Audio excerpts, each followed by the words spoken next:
Today I'm planning to change the contact strip in my Korg C-50 digital grand piano. It was bought in 1991. This will be the third contact strip for this piano. They do tend to wear out, and the last one wore out quicker than the first one. These parts are made by Yamaha, and they are changing. So the original was a white one, and then the second one was a green one. And the most recent one I'm going to put in today is a red one. The part is V as in Victor, S as in Sam, 549800. Before we start, as always, when working on electronic equipment, unplug the equipment, and along the way, keep track of where everything came from.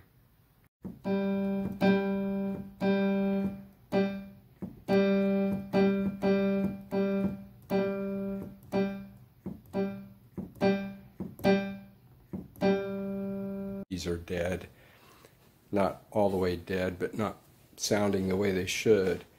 And the first step is going to be to remove 5 screws from underneath along each side, and I believe 5 will do it.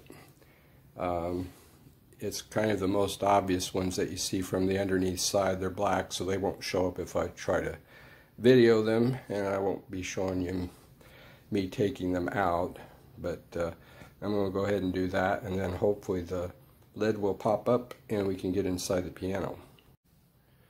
So when those screws are removed, be sure to keep track of what came from where, because there are going to be other screws that look similar of different lengths, so you want to be sure they all go back where they were before.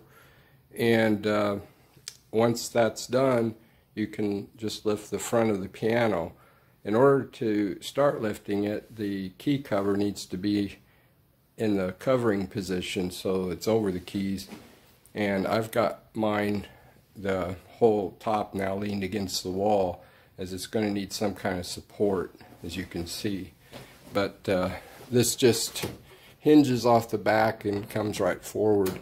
I think in order to move it, the key cover here would have to be back in the up position. But in order to work on it, I'm going to leave it where it is for now.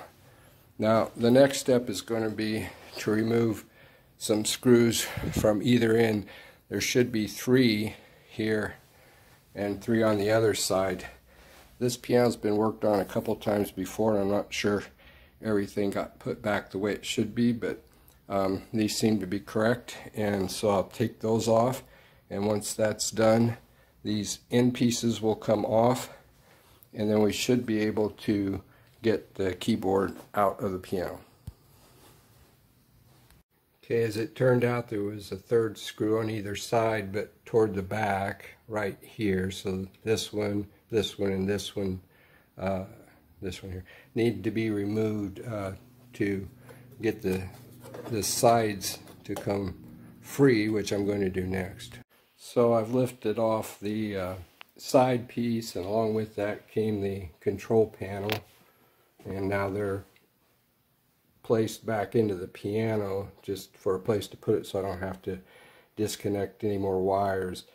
In order to take that piece off, it was best to go to the piano's left side, or the low key side, and pull that out, because the other side was kind of wedged in. So that was able to free up, and so far I haven't had to disconnect any of the wiring.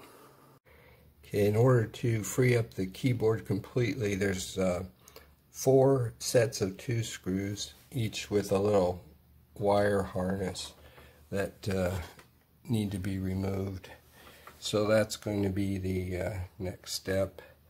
And down at this end, these 2 connectors will also need to be removed.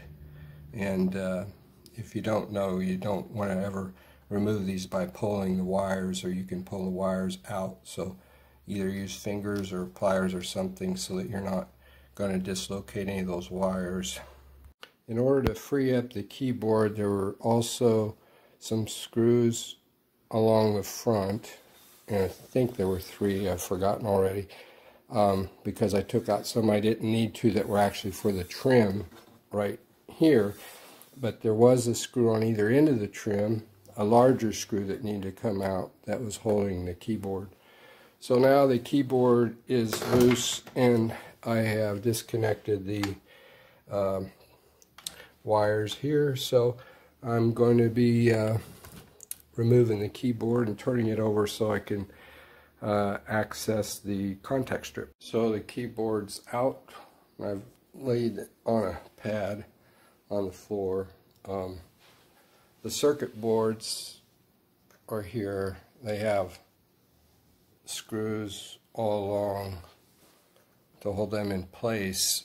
All those will need to be removed, and possibly at some point, actually I can probably just lift these out of the way, but I may need to remove some of these too. And then all along here is where the contact strip runs below the circuit boards. Okay, so the row of screws I pointed out earlier were removed from the circuit boards. They also were tucked in, and when they're put back in place, look for these little tabs, because that edge of the circuit board needs to go under those little tabs. But now we can see our contact strip, which has been replaced from the original, which was white, with a green one. This little white cover comes off, and here is the green contact strip. The new one I have will be red, and then I'll place it right where the old one was, and then put everything back together. And hopefully this can help you do some of your own repairs, because it's getting very difficult to find people that will work on these.